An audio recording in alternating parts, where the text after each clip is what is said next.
हम देख पा रहे हैं जब उनका काफिला आगे बढ़ रहा था तो इस दौरान एक जो एम्बुलेंस है वो देखी गई जिसको रास्ता दिया गया।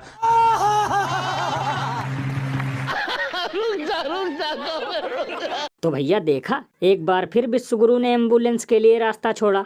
तो लल्लन भैया इसमें चौंकने की क्या बात है, क्योंकि छोड़ने में तो डंकापति को सालों का अनुभव है। जैसे हर साल करोड़ों लोगों को रोजगार मिलेगा, सबके खाते में 15-15 लाख आएंगे और महंगाई गायब होगी ऐसे कि कुत्ते भी सुबह शाम बिरयानी खाएंगे। रुको जरा, सब्र करो। वैसे लल्लन भैया मुझे तो लगता है विश्वगुरु बार बार केवल कपड़े बदलते हैं, बाकी स्क्रिप्ट राइटर वही पुराना है, क्योंकि बार बार रोड शो में केवल एम्बुलेंस ही घुसती है।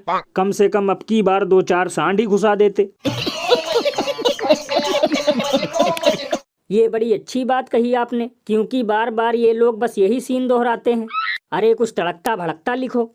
जैसे विश्वगुरु के रोड शो में अचानक एक एम्बुलेंस आ जाती है और अचानक से उसका टायर पंचर हो जाता है। फिर विश्वगुरु अपनी कार से उस मरीज को लेकर हॉस्पिटल जाते हैं।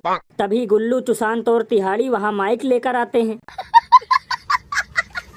वैसे लल्लन भैया मुझे तो लगता है कि एम्बुलेंस का ड्राइवर भी घूमने का बड़ा शौकीन है, क्योंकि बहुत दिनों बाद रोड शो में दिखा। और भैया कुछ लोग तो मजाक मजाक में ये भी कह रहे हैं, देखना कुछ दिनों बाद एम्बुलेंस के लिए फोन लगाते ही ड्राइवर भी ये पूछेगा कि घर पे आना है या रैली में।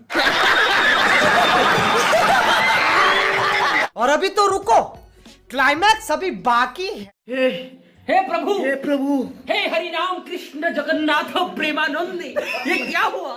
वाह क्या सीन है। तो भैया देखा, एमपी के नए मुख्यमंत्री के स्वागत के लिए जुमला पार्टी वालों ने बजरंग बली को ही क्रेन में लटका दिया। क्योंकि लल्लन भैया सारे देवी देवता इन लोगों के लिए घर की मुर्गी दाल बराबर टाइप हैं। और ये तो कुछ भी नहीं, देखना किसी दिन किसी भगवान से लोग अपना चरण भी स्पर्श करवा लेंगे। अरे बाप रे, ये तो धोती खोल रहा है। और भैया सबसे कमाल की बात तो ये है कि इस कारनामे पर भावना आहत गैंग भी खामोश है और दलाल एंकरों में भी भरपूर सन्नाटा है। क्योंकि लल्लन भैया ये कारनामा किसी विपक्षी पार्टी ने नहीं बल्कि संस्कारी पार्टी ने किया है, इसीलिए इन लोगों को कोई फर्क नहीं पड़ने वाला, वरना अब तक भावना में ऐसे बह रहे होते जैसे गंदा नाला।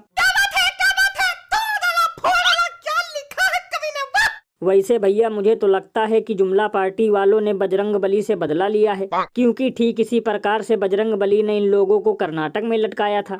और भैया एक अंदर की बात बताऊं, मुझे तो लगता है 2024 के चुनाव में जुमला पार्टी वाले लोगों को राम और बजरंग बली का पोशाक पहनाकर वोट भी मंगवाएंगे।